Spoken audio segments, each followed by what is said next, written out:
Hey everyone, I'm Eric Thomas of Eric Thomas Studios, and today we'll be going into how you can make detailed, interesting shapes in Illustrator.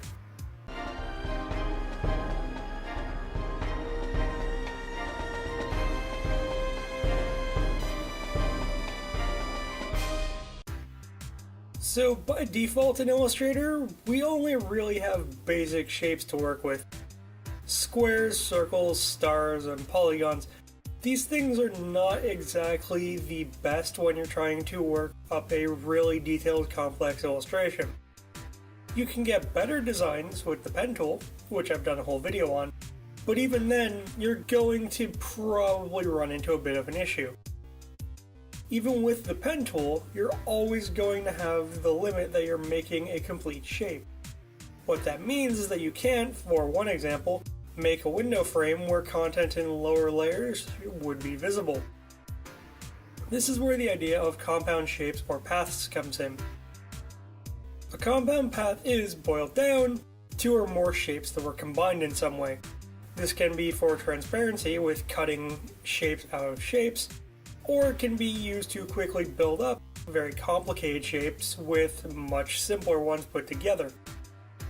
An example of this would be making a circle and then making other circles and cutting it out of the first one that we made to make a biohazard sign, but without the time it would take to make one with the pen tool. So how do you actually make them? There are a few different ways. First, we'll need to select two or more overlapped objects, and it is very relevant that they need to be overlapped for this to work.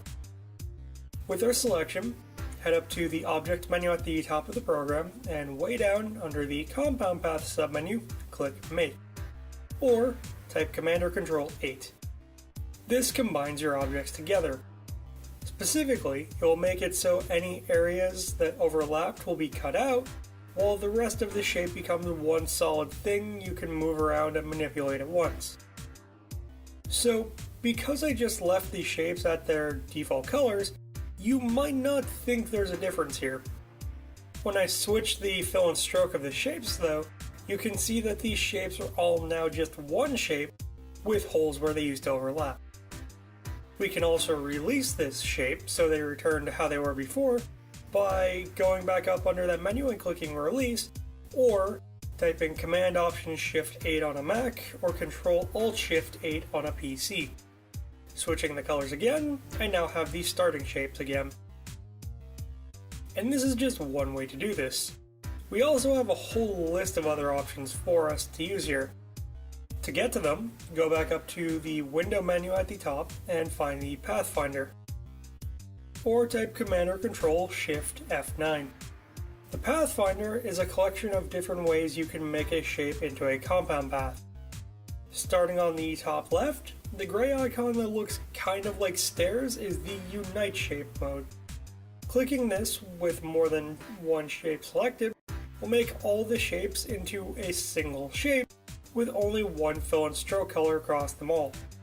If they're overlapping, any areas that cover the other shape or shapes will be combined into it with the anchor points of those areas disappearing. To the right of that, with the dark square in front, is the minus front button.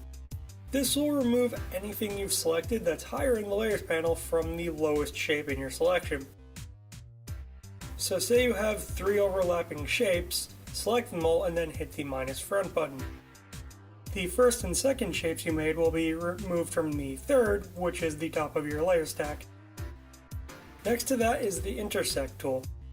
What this will do is take all the shapes you've selected and remove all the content in those shapes except for where they overlap. And at the end of the first row is the Exclude option, which is the exact opposite of the Intersect. Where that removed everything but the overlapping areas, Exclude will remove only areas that overlap. This is what you're actually doing when you make a compound shape path from the menu. The very left button on the next row will divide your shapes. This lets you break shapes into segments. You can do it with shapes overlapping others, but the easiest example of this is to draw a shape and then, using the line tool, drag a line straight through that shape.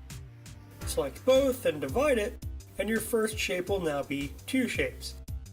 You'll need to ungroup the shapes with Command or Control Shift G to move the pieces independently. After that comes the trim. This takes all of your shapes, removes any parts hidden by an overlap, and then removes all strokes at the end. Similarly, the merge option will also remove any hidden parts.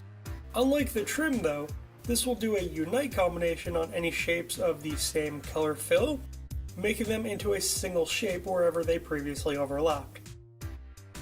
The crop tool next to that will take the top shape and remove everything outside of that. Your stroke will also be removed from what's left, and any areas where there was overlap will be removed. Next comes the outline option. As the name suggests, this will take any shapes in your selection and reduce them to just their edges with a stroke on them. And last comes the minus back button. This is the opposite of the minus front, and instead will remove anything lower in the layers from the highest layer in your selection. Combining all of these options together, you can make much more interesting shapes than just the default shape tools you're given. And that was all about the Pathfinder and Illustrator. I hope you learned something and had fun doing it. If you have any feedback, you can let me know with a comment below or with a message to @ET_studios on Twitter. You can also like this video and share it around. I'd appreciate the help getting the word out. And I'm planning to be back here every Friday, so if you like this, be sure to subscribe for more awesome content. Have a great day, everyone.